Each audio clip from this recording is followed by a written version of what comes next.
যখনই জমিনে কোনো বান্দা নাফরমানি করে তখন ওই জমিনের ওই বান্দার পায়ের নিচের মাটিটা জমিনটা আল্লাহর কাছে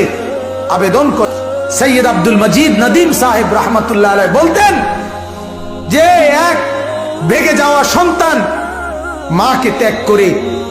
বাবাকে ত্যাগ করে যেই সন্তান চলে গেছিল, 4 বছর পরে 10 বছর পরে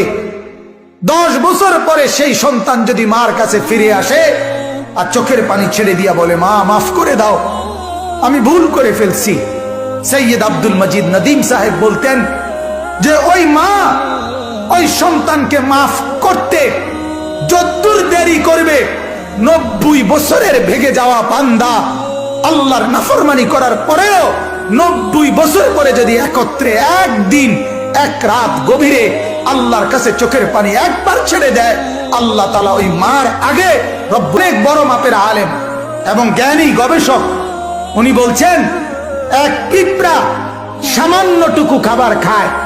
হ্যাঁ, কিন্তু এরপরও সে জমা করে রাখে। এক হাতি 250 কেজি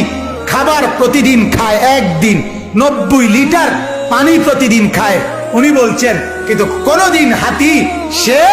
পরবর্তী বেলার খাবার কান্দে করে তার কাছে নিয়ে আসে না, সে এরপরে প্রতিদিন মাওলার উপরে তাওয়াক্কুল করে থাকে, রব্বুল আলামিন 250 কেজি খাবার প্রতিদিন তার কাছে পৌঁছায় দেয়। হযরত বলেন এক সাগরের তিমি এক লোকমায় যেই খাবার খায়, এক লোকমা 200 শক্ত সামর্থ্য জোয়ান যুবক গোস্ত ভাত খাইয়া একবারে যা খাবে, এই সাগরের তিমি এক লোকমায় তার চাইতে বেশি খাবার খায়। সাগরে কত লক্ষ তিমি, কি পরিমাণ খাবার মালিক সর্ব চায় না,